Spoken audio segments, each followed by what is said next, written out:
Well, hello everyone around the world. This is RPGs with DBJ. I have with me a guest host, Vincent. There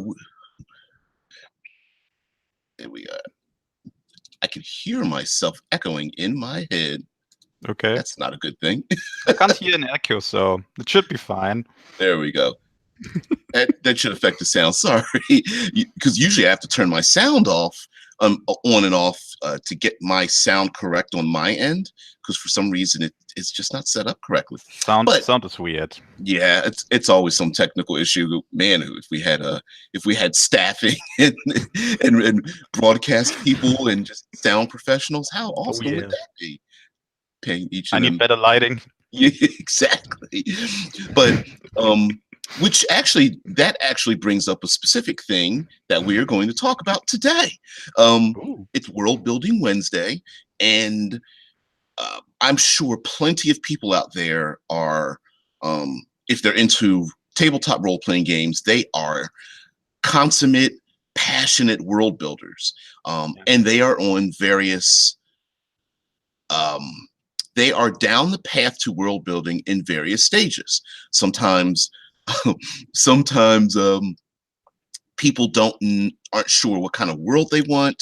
Some people have already written plenty of material for their world. Some people have dozens of worlds in their head. Some people want to actually publish their world, and some have a world that is extremely filled, and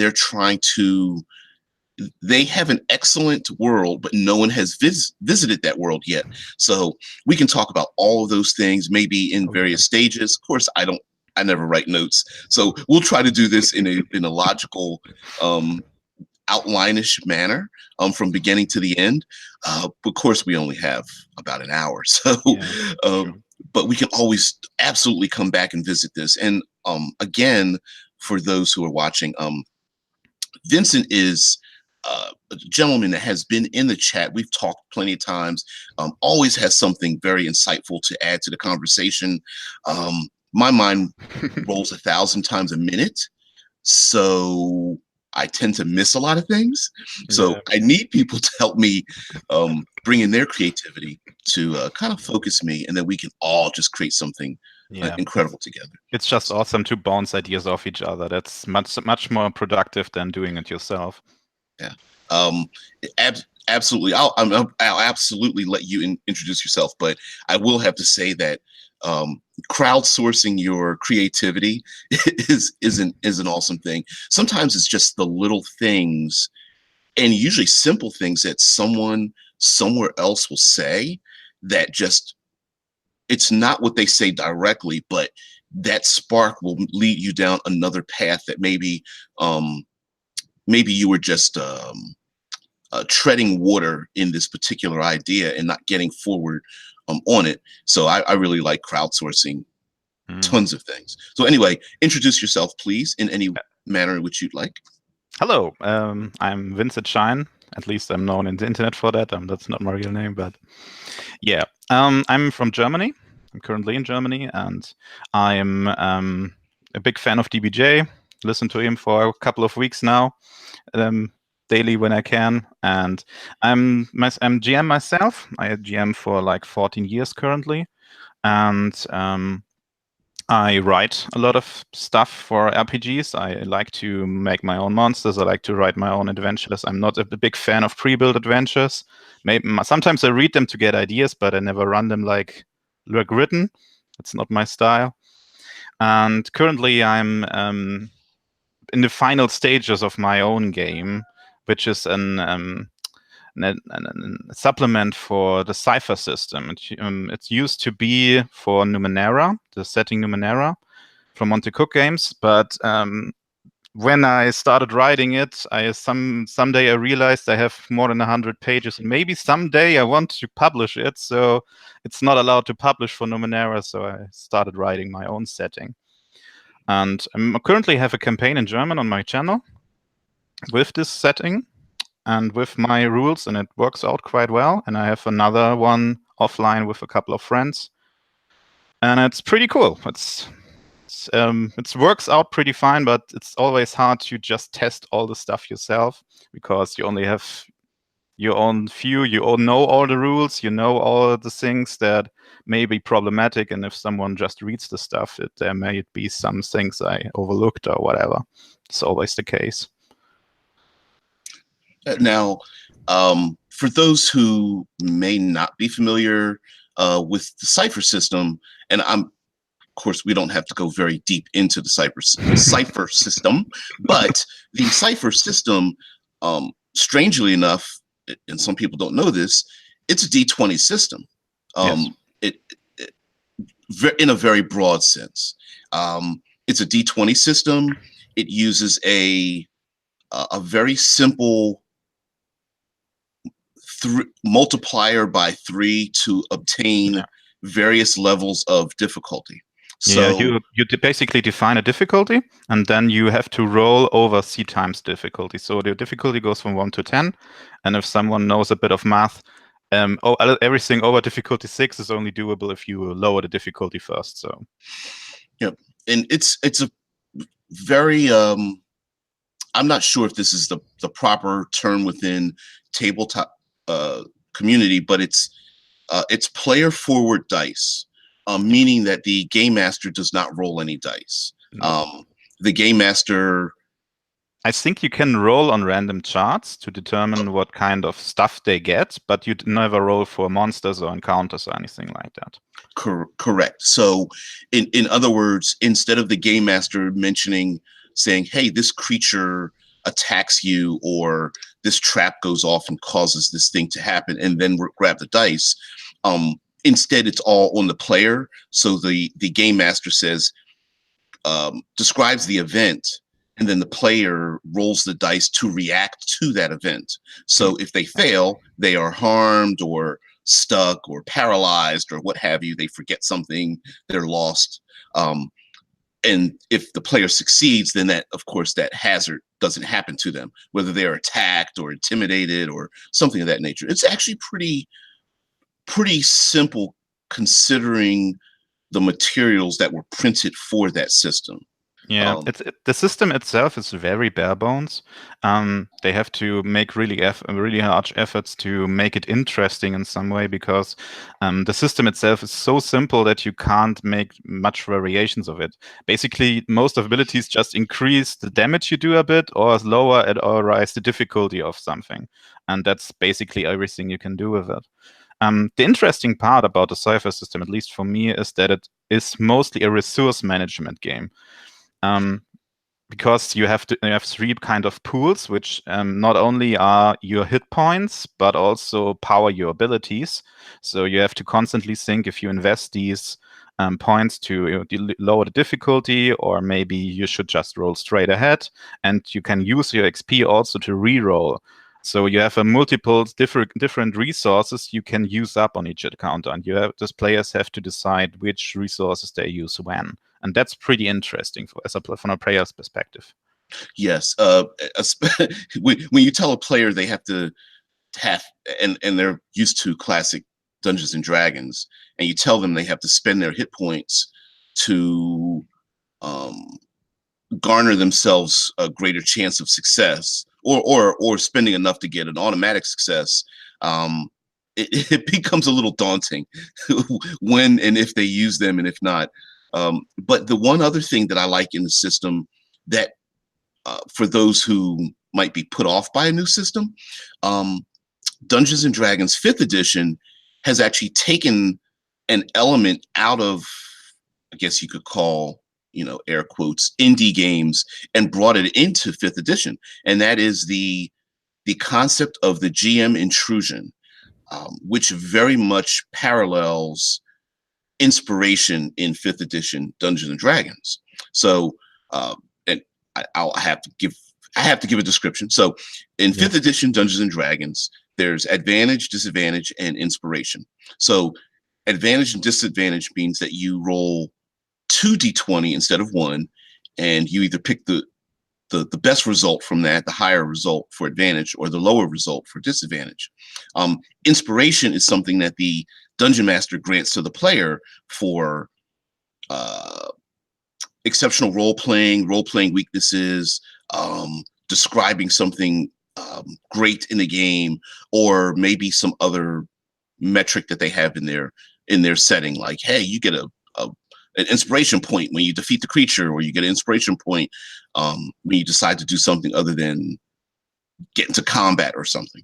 But Cypher System has the GM intrusion, which is basically the exact opposite of this concept. Yeah. Where you basically say to the players you will do something, and if they agree, they get XP, and if they disagree, they will have to pay XP, but the GM won't do it. So, for example, rocks fall, you die, or you get pretty bad injured. You could say, okay, I accept it. I take some damage, and I get 1 XP and 1 XP for a friend of me, or I have to pay 1 XP, and the rocks don't fall. That's the concept in the Cypher system.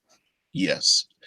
In many ways, it is a mechanical system for people. I see it for happening for 2 reasons. One is it is a way to get people, players who are far used to a tactical combat, to think more narratively.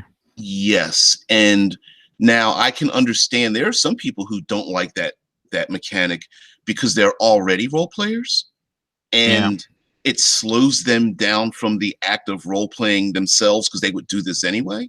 The thing is, I've already GM'd a bit of Numenera and Cypher System, and it's super rare that players disagree with the GM intrusion. I think I had it only 1 or 2 times in all the games I played. Yeah, hey, something bad happens, but you get a bonus out of it.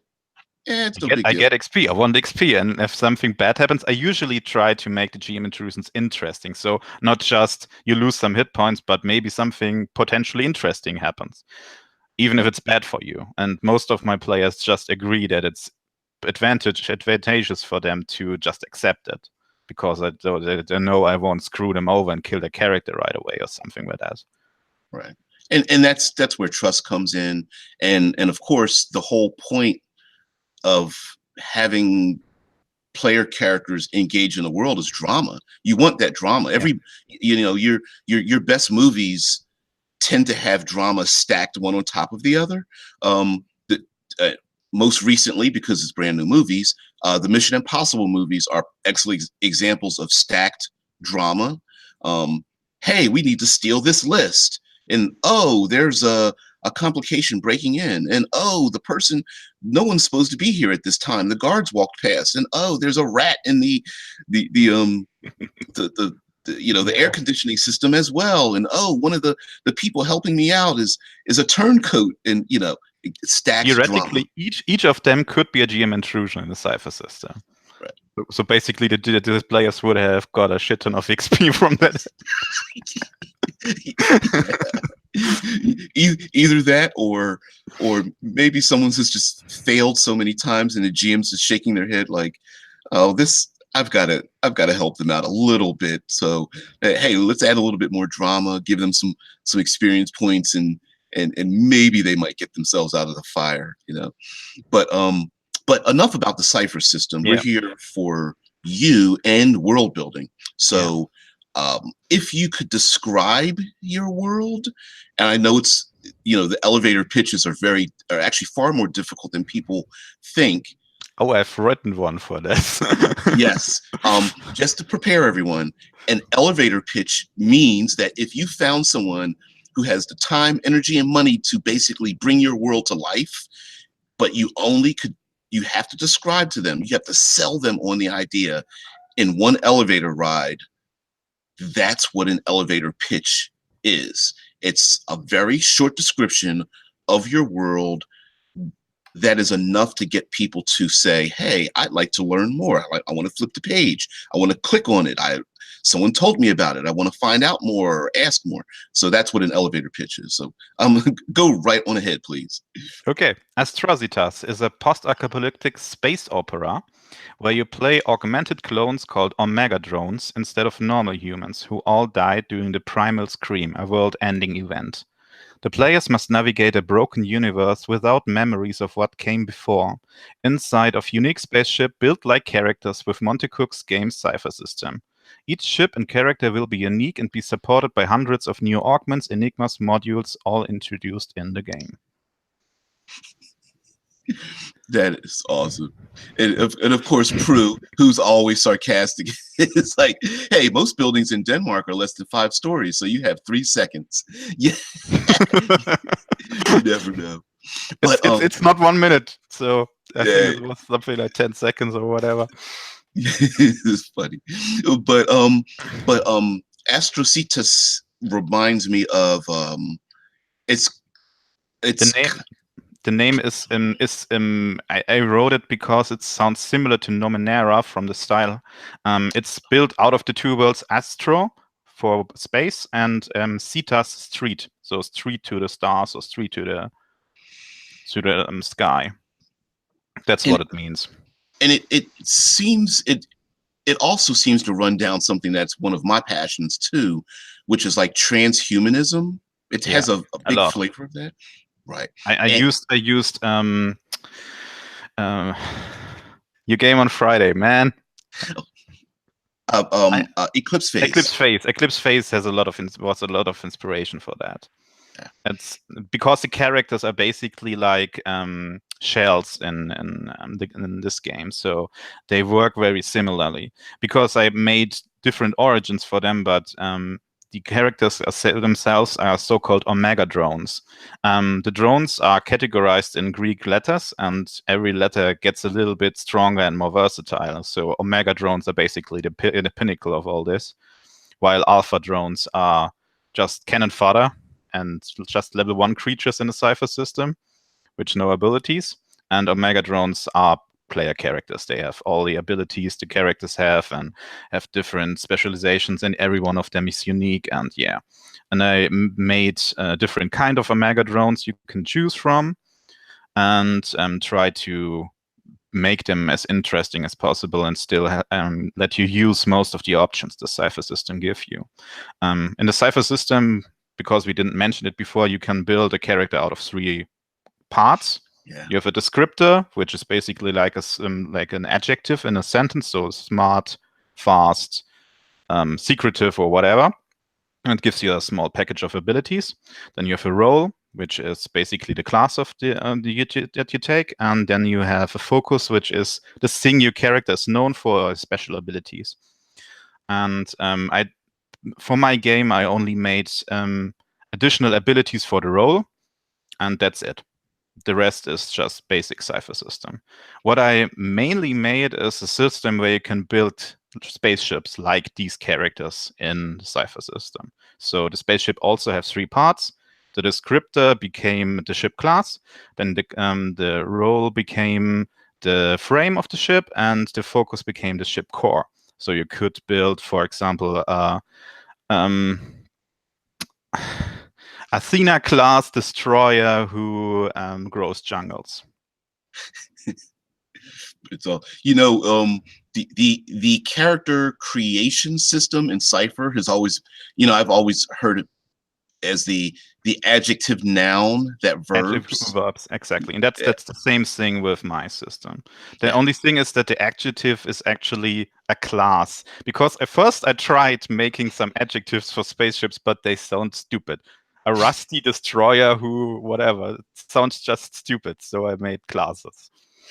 No, that's fine. And one of the I guess getting into some of the nuts and bolts, one of your problems in creating it is that you ran up against the OGL. For those who don't know, an OGL is an open gaming license. Yeah. It is your legal right to produce material for that game. But tell us about that problem. Yeah, the problem is that I wrote everything for Numenera. So I wrote specific backgrounds for the ships, how you could obtain one in the Numenera setting. I even wrote specific classes for the visitor races, which are basically aliens in Numenera, and all this stuff. And then someday I realized you can't write anything for Numenera. It's basically impossible if you don't work for Monte Cook Games. And since I don't work for Monte Cook Games, the only thing I left was the Cypher System, which is basically just the core system which Numenera used, and they republished it, and so that you can use for basically whatever you want. So I had to file off all the Numenera stuff and write my own thing. Yeah. For those who don't know, because you guys know that I write for 5th edition Dungeons and Dragons compatible products. You cannot pick up the Player's Handbook, Dungeon Master's Guide, Monster Manuals, any of the books, and just start writing your own stuff and referencing their pages, their materials. You cannot do that. You can only use what is known. The OGL only allows you to use what is known as the SRD. And an SRD is a system reference document. It is the document that some games, not every game, but some games put out that allows you to only use the material presented within it. That is why sometimes you'll see people write things and you'll wonder, like, why did they make up a new rule, or why did they write something that is very close to what already exists, but they created something different? It's not because they wanted to, it's because they have to. To be honest, yes. Is the SRD so different to the normal books that are published? Is there such a basic difference? I thought it's basically the same thing for the core books. Well, the difference in the SRD is that certain materials are removed. I'll give you a perfect example. 5th edition Dungeons and Dragons has backgrounds. Hermit, noble, acolyte, sage. The only background in the SRD is the acolyte. Oh, so I cannot reference the hermit, the noble, the outsider, the sailor. I can't reference any of those because it's not in the SRD. So that's bullshit. Yes. So the acolyte is there as an example, but I'll give you a perfect example would be, I could write a paragraph and say, oh, and by the way, the noble background would be an excellent choice for, I don't know, the knight, the Black Knight. I create something called the Black Knight. If I could reference that, but legally, I'm in trouble for doing that. Now, of course, Wizards of the Coast wouldn't see one line in some book that some small, print publisher created, but that actually violates the SRD. So it's not just creatures, there's actually specifics in the game, as well as any spell that has a named characteristic cannot be used. It's not in the SRD. So Mordenkainen, Tensor, Melfs, yet all of those spells. Now some of them they've created as like floating disk. In the old days, it was called Tensor's floating disk. Today, it's called floating disk. But despite some of those minor tweaks, I think there are also a couple of monsters which are exclusively to D&D, something like the Betrayer and stuff like that, and I think you can't use them either. Oh, the most popular ones, Beholders, Illithids, Mind Flayers, Displacer Beasts, a few more. There's quite a few more that are strictly Dungeons and Dragons material.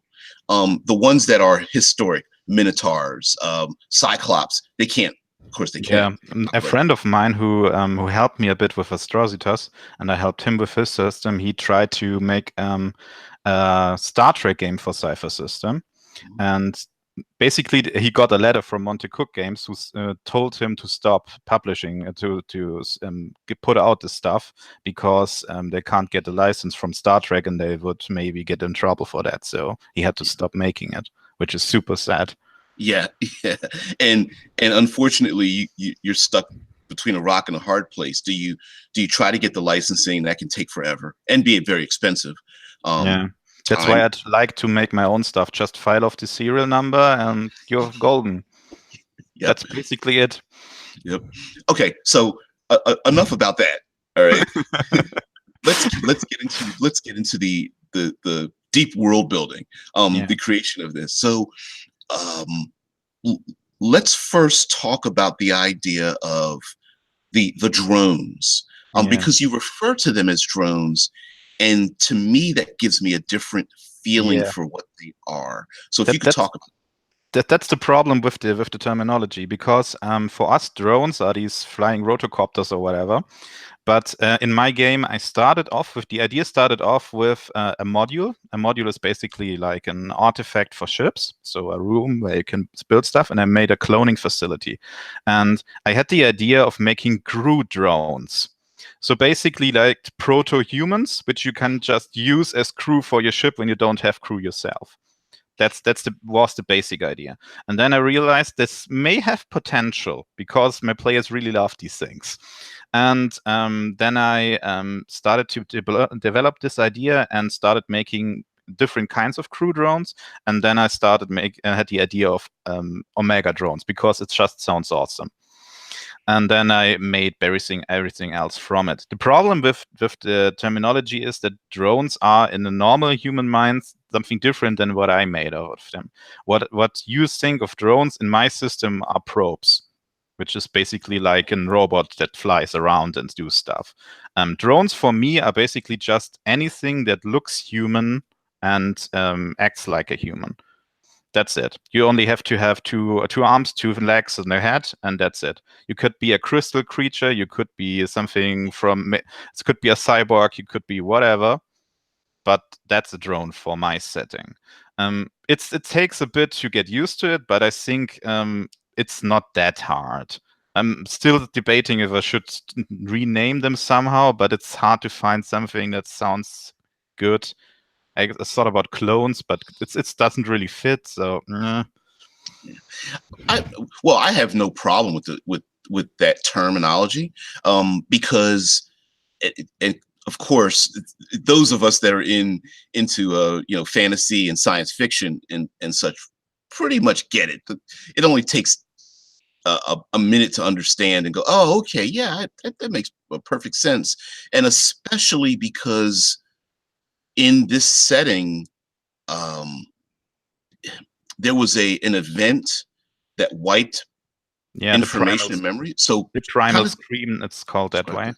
And So it killed basically all humans. But the only thing that could survive were the drones, because some of them weren't really made at the time the primal scream started, so they finished when it was done, but they had no memory. And the primal scream also deleted all written and saved memories that happened before it. No one knows how it did that. So everything written, all books are blank, all written stuff is completely erased, and all memories are erased. So you have basically a blank slate to start new from, but you still have all the technology and all the places that used to be there, but they are destroyed or shattered. So you have basically the perfect start of a post-apocalyptic setting. So, and I'm pretty sure I know what the answer is going to be. So, do you know, or in your head canon, do you know what the primal scream was and how it happened? Or I'll leave it at that. No. You answer that. No. Oh, I have at least, I think, a dozen different ideas what it could be, depending on the campaign I want to do. But no, I have not a canon answer for that, and I won't give it to someone. Maybe if you watch one of my campaigns, you will see one of the possible answers to it. But it could be everything from humans destroying themselves, from drones maybe destroying all the humans because they're fed up with them, whatever. Could be some aliens who don't like humans. Maybe someone realized that it's a bad idea to be technologies as advanced that they are, and then they made a super bomb. Whatever. There are literally hundreds of different ideas, and I don't want to give a canon answer for that, because if you make a canon answer for that, no one will ever think about it themselves, and I should do that because it's interesting.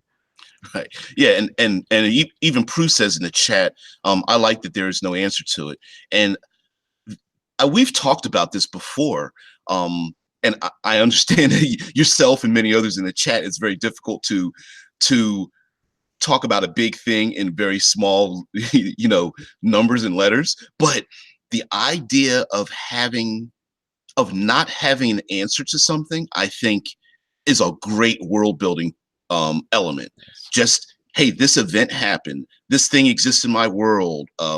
This event happened in the past, and not having an answer leaves, for me, as a creator, gives me a great big open blank spot to put my own ideas inside this world that you've created. So I absolutely appreciate that you did that.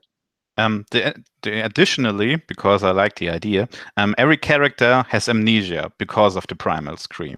So you don't have to actually start with a background for your character. And you can get background partly through finding something I call shards, which are basically just stored memories, which only Amoga drones can access. So you can basically trigger flashbacks through these shards and gain a part of your backstory and your memory back. And you can play it out every time you got these shards instead of right from the start. So basically the players can reveal the background of their characters little by little, and can even think about the background only on this times they get these shards. They get bonus XP if you do that, and that's it. And so that's how I try to make the setting interesting for the players, and not only for the GM. So what you're bringing up is something else that I really that I'm a fan of doing. It doesn't apply to every game, but I can see it definitely happening in your setting, where the player's character isn't quite fully formed. No. And they discover their abilities as they go along. Very much the Jason Bourne movie series. Yeah, exactly. Hey, I didn't know I could, run a 2-minute mile or whatever it is. I didn't know I had these martial arts skills or something. I didn't know that I knew these 5 languages until they're exposed to it. And there's something pretty incredible about that, by not having a player character not know they could do something until an event, or they find something or piece of information to reveal it to themselves and the other players at the table. And it's a great way to immerse themselves within that player group. Yeah. And the only thing I found out through playtesting is that a lot of players have problems to realize what they actually know and what they know they can do. So it's quite a bit of disorientation at first, because do they know how the ship works? Do they know what they encounter? Can they identify it and stuff like that? That's a big problem for a lot of players. And I'm still trying to figure out how to give them enough confidence to know these things, because basically I just tell them everything that it's mechanical, that it's on your character sheet, you still know. So if you are skilled in drone knowledge, then can identify all the drones. And if you got a skill which does more damage, then you know how to use it. But a lot of players, it's hard for them to wrap their head around these concepts, and they always ask, do I know this? Do I know that? Do I know this? And that's a bit unfortunate, to be honest. Yeah, sometimes our settings can be, for us, because we are deeply immersed in it. We've created it from the beginning. We know how things work. We know how gravity works. We know how the cosmology works in the languages and cultures. But when we want to give that over to the player characters, and presuming that they really want to be involved in it, sometimes it's difficult for us to give them enough of a foundation in the world to let them begin off there. And that's a difficult place to start, because you're not sure, if you give them too much information, it kind of ruins the idea of the discovery. Yeah, that's the problem. It's still a hard line to find, where I can tell them you can be confident knowing this and that. And if you don't know, then it's your thing. And I also told them, if you want to play something weird, you can play something weird, and I just assume you are human in every aspect until you tell me otherwise. For example, I have one player who plays something like a giant insect, and one day he just told me, okay, my character doesn't have to drink, and if he drinks or is immersed with water, he gets some penalties. So, for example, he gets a minus to his to all his rolls when he's immersed in water. But on the other hand, he doesn't have to drink. He never has to drink, and that's okay. If you balance it, if you make it interesting, then you can do that. And that's basically the approach I'm trying to make. You assume you are normal in every aspect. You're a normal character. He just doesn't know his background, doesn't know his history, and everything else you can decide yourself. So you have described the characters as being human, basically like born from like cloning tanks and such. But then you just mentioned as an insect. So can you go into some of the more exotic beings that the players could become? I got completely synthetic beings, so robots, basically. You could play that. I have one who plays a crystal being. I have one who is this giant insect, which he even made a giant backstory for. He wants to reveal part by part, and which basically says he can increase his size. There's a focus for that. And there are a lot of different things you can make with these characters, because Omega drones are basically made from something that has potential. So if you find something that could provide some interesting skills or boons, then they can make an Omega drone out of it. One of the crystal being, for example, used to be just an intelligent rock, a psionic intelligent rock, and they found it, they experimented with it, and made a crystal body for it. And that's the background of the character. And now every time he finds some rocks somewhere, he hopes that it's an old friend of his. And it's pretty interesting, to be honest. The last time he saved one of his friends from a giant space whale, so yeah. I hope it really was a friend and not just a rock. It was a rock and his friend and some other rocks they needed to empower their ship, which is also something I made for the system. Normally in the Cypher system, you need experience points to level up, and for the ship, you need so-called keys, which can be basically everything. So find rocks, find a new place, filter some water from a new planet, whatever. And you can basically use them as XP for the ship and increase the ship. The ship also can level up and regain all the abilities, or maybe it has to grow and become stronger. Ships are basically used like characters in the setting. All right. Prue mentioned something in the chat, and I think Prue and I might be coming at this from two different angles, meeting in the middle. Prue says, "I love it. It seems both very one-shot and campaign friendly once you find a way to crack that." Now, my mind, I actually went more towards campaigns than one-shots immediately. So, what do you think best represents your setting, or what do you think is ideal for one-shots and campaigns?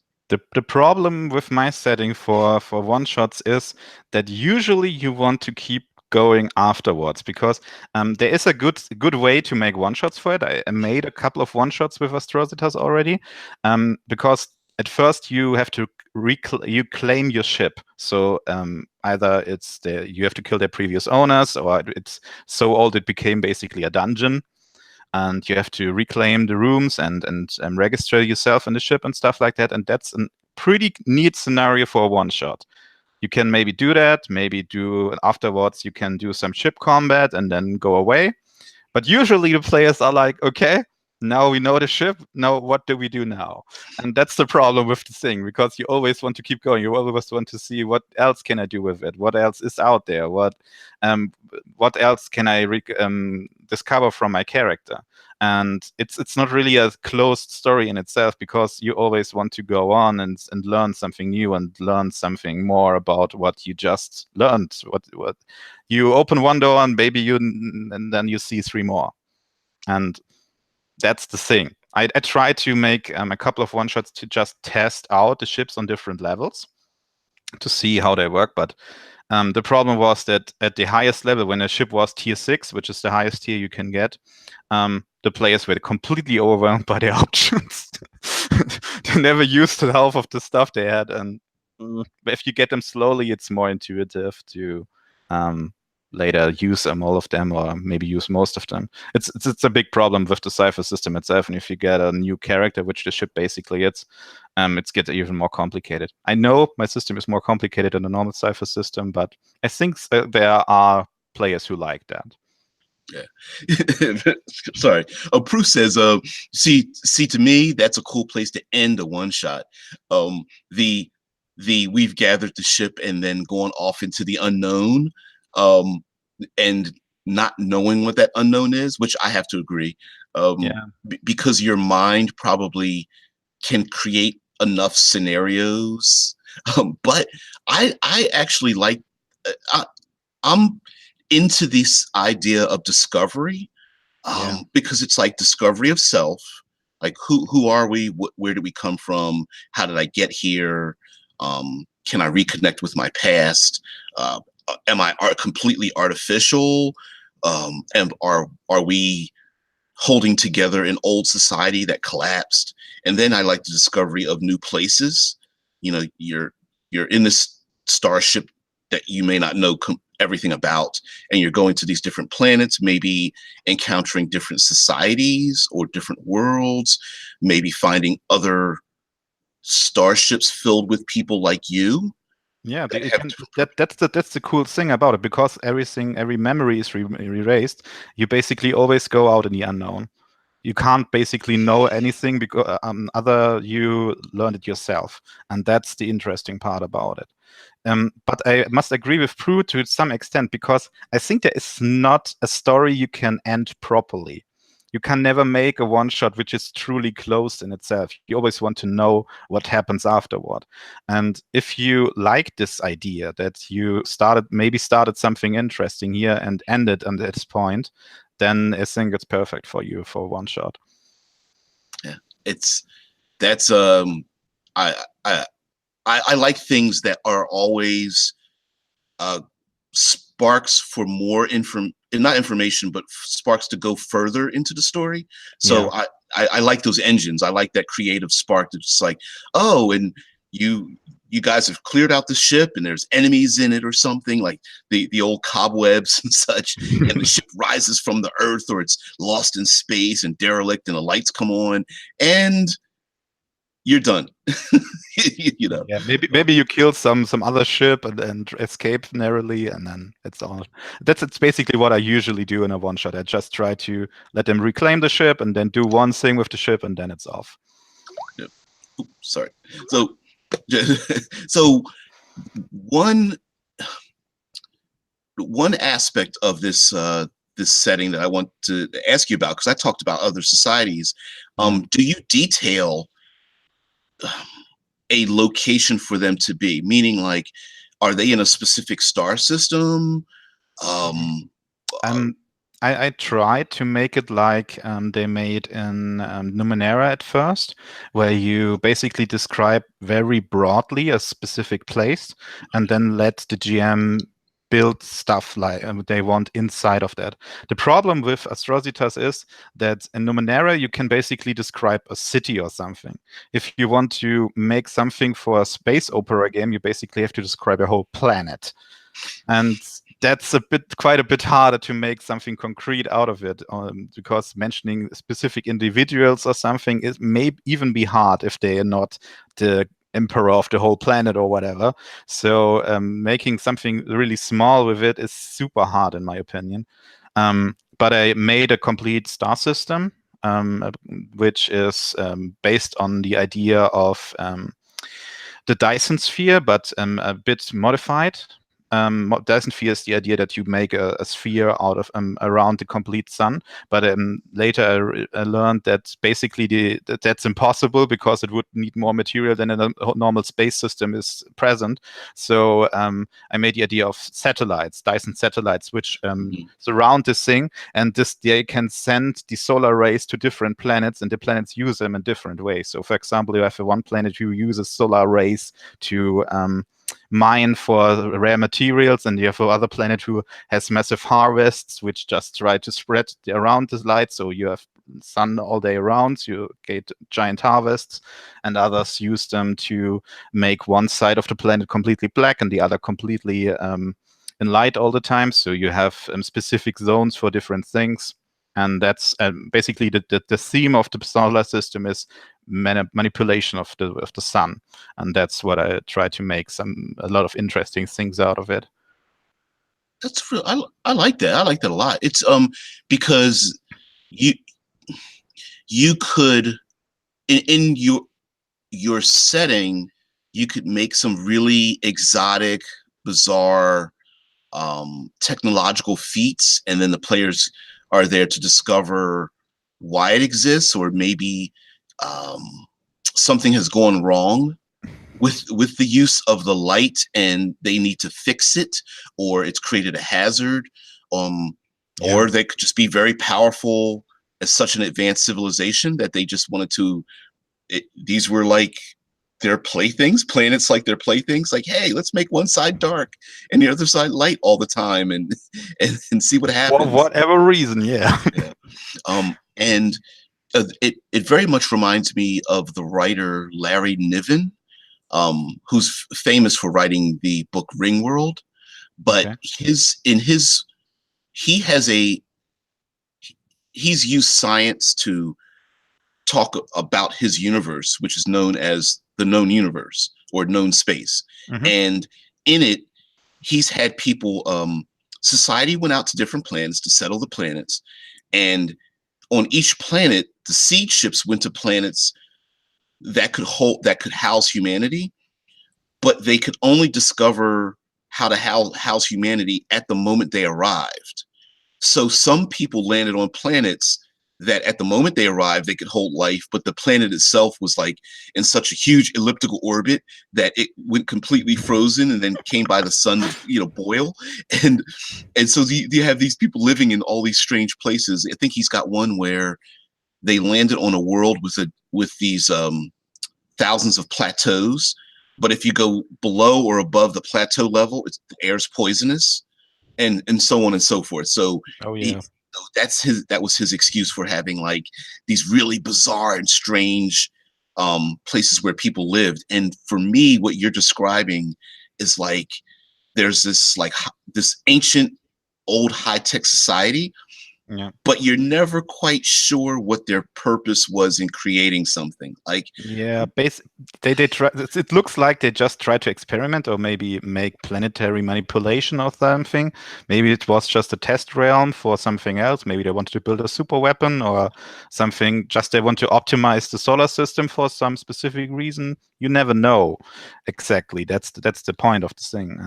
And there are a lot of weird planets on that. Basically, you have one planet called Hive, which looks like a lot of six-parted. How would I call it? Not a square, but with 6 sides. As in the building blocks of a beehive? Yeah, exactly. Okay. The complete planet looks like that, and each of these places is a different climate. So you could they manipulated the light in a way that you get that each of them has a different living zone for different animals and plants and whatever, and most of the walls are destroyed from this thing, so they mix up together and whatever, and it's complete chaos in there. Again, crowdsourcing. Prue says hexagons. Exactly. That's the word I was looking for. That's a problem. I'm not native speaker in English, so I always have sometimes the words won't come. I'm not sure why. Don't worry. I'm a native speaker, and it's still hard for me to do it. So, You're perfectly fine, man. Nothing to be worried or even ashamed about or anything. Proof says, see, now I want to marry Astrositas and Abtab's Harbinger somehow. Yeah, the weird thing is Harbinger was quite a lot after I started making Astrositas. Yeah. I started making Astrositas when Numenera came out, so that's when it's come out. I think it's 3 or 4 years ago. It's very long time, and I'm still writing on it. Because I just thought Numenera was the perfect setting for having spaceship adventures.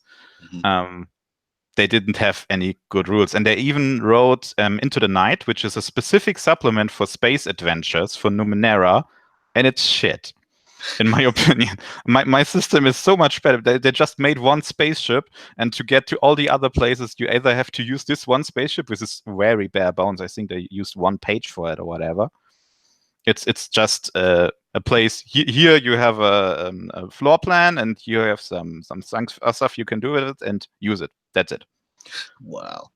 And they made the whole book just describing our normal solar system, which is modified in the Numenera setting, and that's all they did. And yeah, wow. The moon is just like that. You have a couple of space stations. The Venus looks like this. Mars looks like this, and that's it. That's what they made, and the only way to get there is either use the shitty spaceship they made, the Nightcraft, I think it's called, or just use some portals or whatever. They don't really care. Wow, because the first thing that pops in my head is I'd start making like random planet tables. No, atmospheres, worlds, gravity. I still want to do that for Astrositas because I started writing my own things, and then I realized maybe it's more interesting to have a shit ton of random tables and just let the player do the world building with this, because you're literally a whole universe to go by. So knock yourself out. Hey, you can always do the adjective, noun, that verbs. You know, a hostile planet that has high gravity. You know, that's an awesome idea. I might steal that.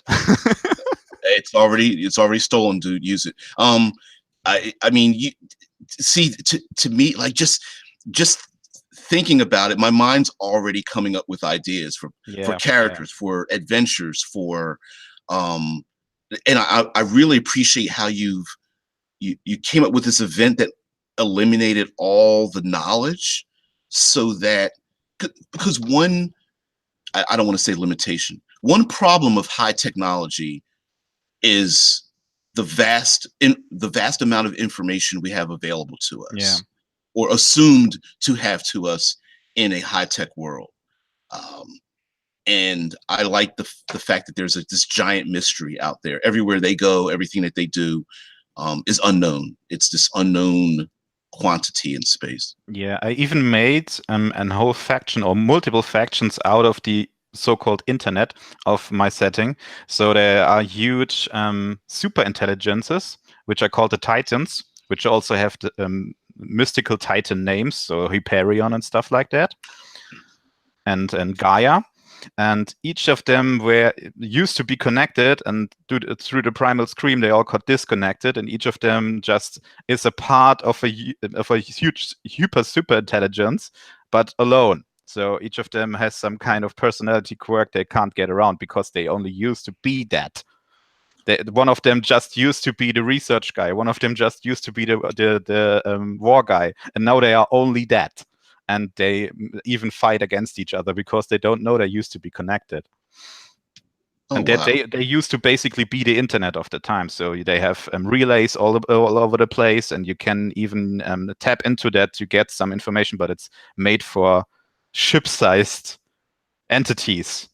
So if you try to download it into your brain, you would go insane in a millisecond. So you have to try to work around that somehow. I like that because it reminds me of the classic like Greek and Roman gods, where they're intelligent, but they're hyper focused on their one aspect. Yeah, exactly. And they don't see the ramifications of impacting the other aspects, or or maybe they do see it, but they just don't care. Yeah. I have, for example, one of them is so paranoid that it tries to build a huge sphere around its solar system because it just doesn't want anyone to get in. And it doesn't realize that it would take millions of years to do that, but it still started doing it. And the another one, which I call Gaia, is so altruistic that it used its own parts to help others. And if it sees someone who's hungry, it floods the complete ship of it with nutritional paste or with water if they're thirsty, and doesn't realize that it will kill them. And that's how Gaia works. That's it tries to be good, but it's just too extreme to do it effectively. That's awesome. Yeah, it's like, hey, I like cheeseburgers, but I can't eat 50 tons of them. So exactly, no, thank you. That's the problem. And Gaia's like, why are you so upset? Oh, you are man. also violent. You tried to kill me. I just deactivate all your weapons and put in a specific module which prevents you from using them ever again. Bye. I love that stuff. Yeah. So one thing I did want to mention to you is that like I'm a big fan of Eclipse Phase, as you know. I do Eclipse Phase Fridays. Yeah. I don't like the game mechanics. I don't hate it. I don't hate it. Don't get me wrong. It's not the most terrible thing in the world, but in a strange kind of way, just because of how I am, I'm a rules light person because I like the story to be front and center. There's nothing wrong with the rules. I prefer something different. That being said, I'll always buy their books. I absolutely love the setting material. So have you have you thought about the fact that your setting material, someone may not want the Cypher system, but that your setting material may be desired as well? Have you thought of people actually obtaining it and wanting to use it, but not using the Cypher system? Currently my idea is using the spaceship rules separately. So when I publish something, I would use the spaceship rules as a baseline, which doesn't have any setting in them, just a bit of implied setting maybe, just sci-fi and whatever, and maybe a bit weird, so it fits into Numenera and Astrositas. And then use supplements to do everything else. So maybe I have one supplement which explains all these all the events that happened in my world, and maybe a bit of the rules for the drone types, and then maybe I have another supplement for specific places, how to build your own universe or whatever, and using that, and maybe describing different factions you can use. That's my idea currently. I don't want to use everything at once because it's a lot of different moving parts, and maybe there are people who just want the spaceship rules. I have heard a lot of people who just like to have that, and if they want to support me, they can buy more of the things. Maybe that's a good idea. I don't know. Okay, it's not just tossing it out there. If I wanted to publish the whole book, and if I added art or whatever, that would be easily over 300 or 400 pages. So maybe that's a bit much. Okay. And something that you just mentioned that sparked a question in my head about, okay, so assuming that the having a ton of this setting material, something that White Wolf Publishing did many years ago, and some game systems actually are doing now, is they have a through line, a storyline that runs through their setting. In many ways, like as each portion, plot. Right, like a meta plot that overrides the whole setting, so that is each book, or as material was released, it started to reveal more and more of the background information. Did you intend for this to go in that direction, or did you just want an open, like a sandbox, and say, hey, just go for it? Yeah, I think it's more suitable as a sandbox, because using something like a meta plot for this specific type of setting would imply that I, for example, explain why the primal shock happened. And I don't want to do that. And I don't want to restrict my players just because they know there is a meta plot and there might be some right answers to all the questions I put out there, that they stop thinking about themselves. And I want them to... Hello? Are you still there? Hello? I'm still here. Okay, it stopped. It stopped for a second, and I still wanted them to invent their own stuff and just use my things as inspiration. It may be for another game that I write something like a meta plot, but I don't think it would fit this game specifically. Okay. Maybe so one day I write novels for it. I don't know, but not this day. Not a problem. My last question is there an assumed maturity level for the setting? I both, in my mind, I both see something fun and silly, as well as something very dark and gritty and very mature, very lethal. How do you see it? Do you have an assumed base level? Yeah, the thing is that the concept of drones itself is not something that you should use for children, because if you want to use it and if you want to use ideas from it, you have to do stuff like people who don't know who they are because they have like 10 clones, or maybe they see someone who killed him and then next day they wake up. Some things you can do in Eclipse Phase 2. Which is basically inspired by my stuff is inspired by. I don't think Eclipse Phase would work as a kid-friendly setting as well as it does for if you use mature ideas, and that's the same thing with Astrositas, because you should use some splatter. You should use some of these existential questions: who am I? What am I without my memories? And these things, and that's pretty hard stuff you can to use for children or for younger players. You have to have some kind of maturity to tackle these questions.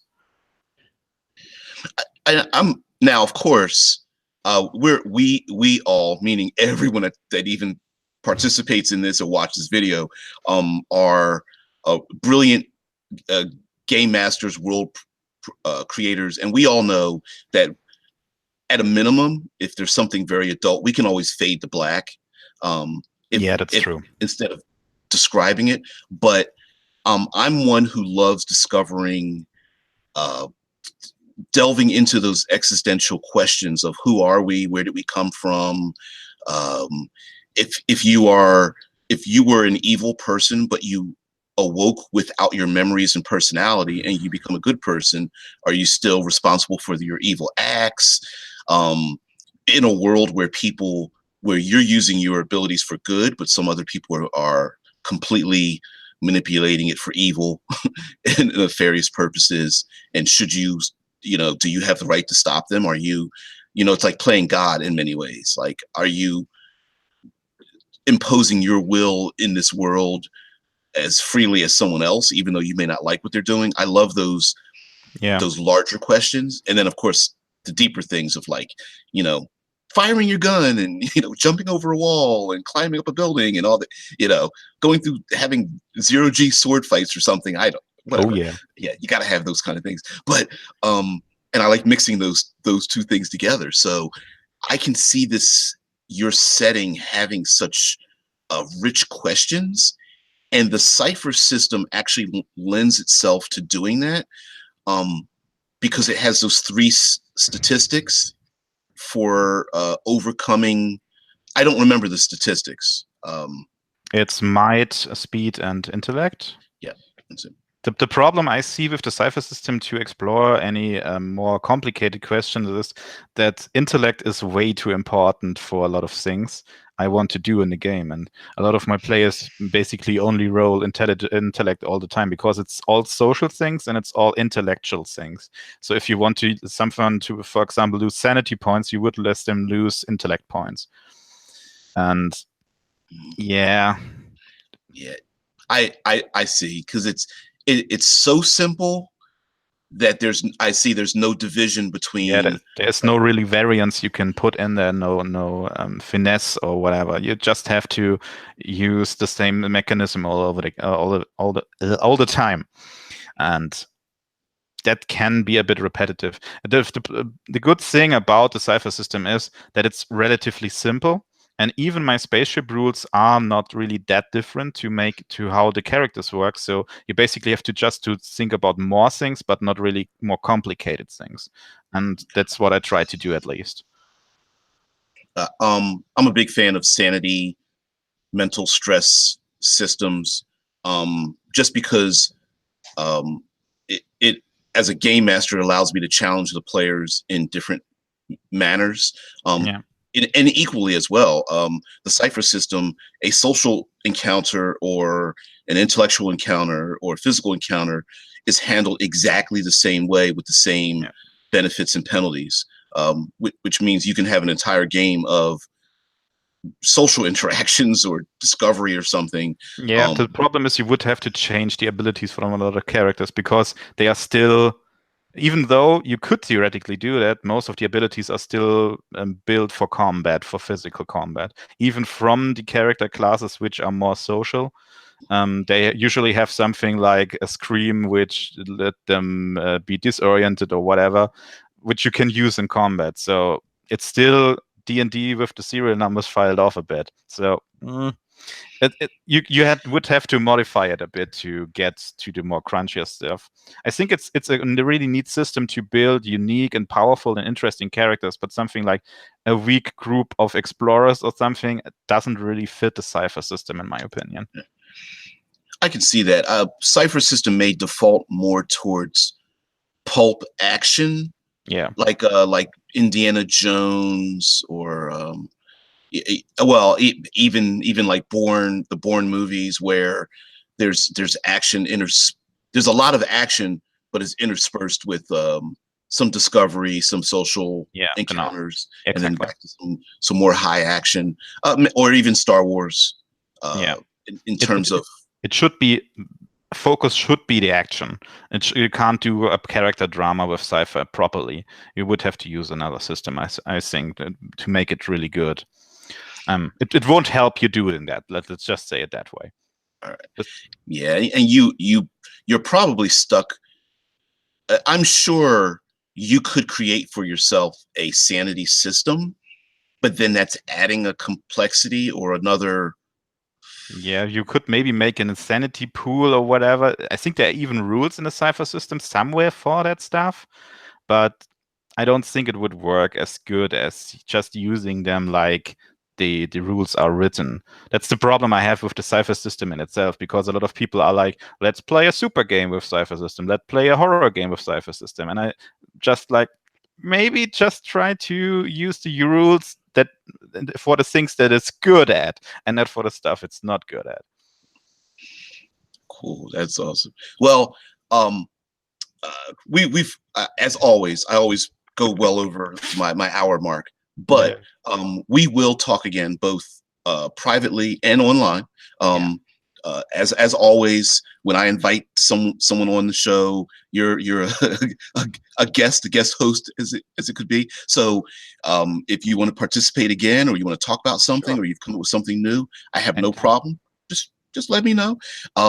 But specifically, I wanted to reach out to you because, again, we are small press publishers of content, and so not only do I want to know how far you're going with this project, I may want to take a very, very active role in having it come to its fruition. Can't make any promises. Awesome. That would be awesome. But I really want to talk because I have a huge interest in Cypher system. I don't have a player group, which is like my videos are kind of my excuse. Like, this is my role-playing game in many ways. So if you may just talk about it someday again. I didn't even scratch the surface for what I wrote for this stuff. I didn't even describe how the spaceships work or anything. I could make like 10 more sessions and I wouldn't still have stuff to talk about. So yeah.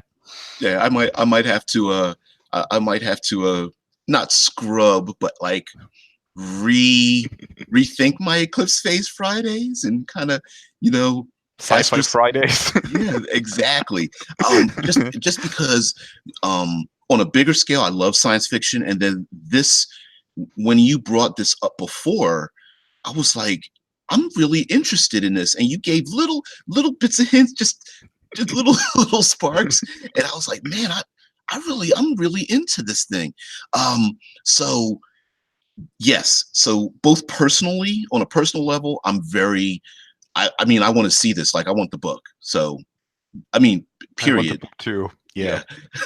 And also to see its fruition, and then to talk about it, and then to use your setting as a springboard to talk about bigger issues as well, would be absolutely great. So, thank you very much for joining me. I'm going to put Thank you for inviting me. Not a problem. I'm going to put any and every information that you want me to put out to the fans below in the comments.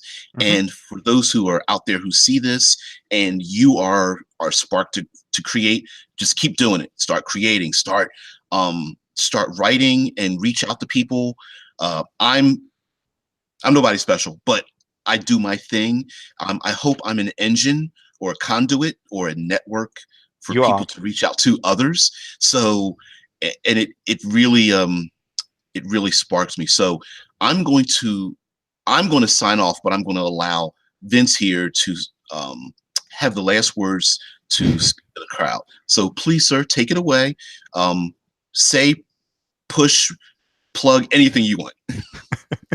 I think I just want to say thank you for inviting me, and thank you for listening, and maybe thank you for interesting in my system. And it's really cool talking about it with other people who don't know about it and who can discuss the themes in it. And I hope we can do this one day again. And if you guys like, I would come again and talk a bit more about it. Maybe we can do some English sessions for that someday. Would be awesome. So thank you and goodbye. Oh, and one last thing. You're in Germany. Yes. And you have now. Do you have any German language play? I have, and on my own channel, I have a campaign which is in German. The complete rules are all in English. I started out writing them in German, and then I realized there are more people interested in the English side, so I translated everything.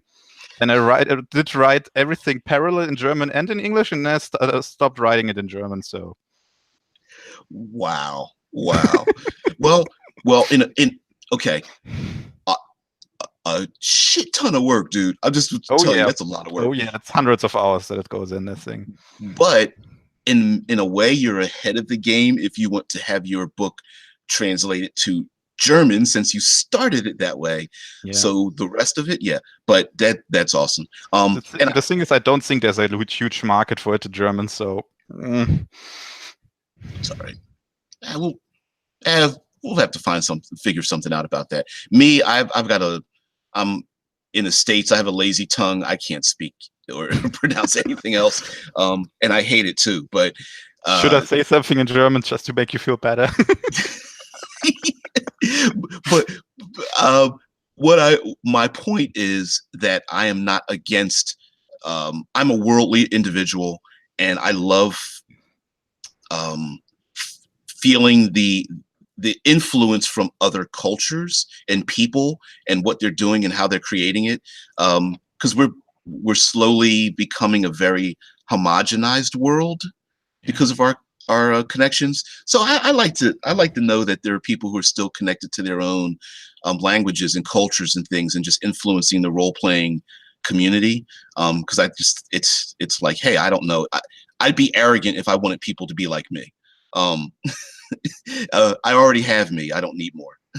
Yeah. So, I know the problem, but I'm immersed in the American role-playing scene for a while now, so I know a bit about it. So, yeah, that's awesome. Yeah, I want to get some of those board games from overseas. Oh my god. Yeah, we have some pretty great ones. You can see some up there. Yeah. That's where you want to get in the board games. You got to pick them up from over. I mean, grab them Spiel des here. Jahres. What's the name of it? Spiel des Jahres, Game of the Year in German. And usually most of the guys in America say that the Game of the Year in German is basically like the Oscars of board gaming. So because we have a huge culture when it comes to board games here. That's awesome. That's great. But anyway, this isn't goodbye. This is till next time. So I'm going to sign off here, guys. Thank you for joining me. Vince and I will be on to talk about his setting and science fiction, in a bigger sense. Absolutely, because I've got to have him back on, whether he likes it or not. So thank you, guys. All the plugging and all that kind of stuff, that'll be down below. So signing off. Thank you very much. Have a good day.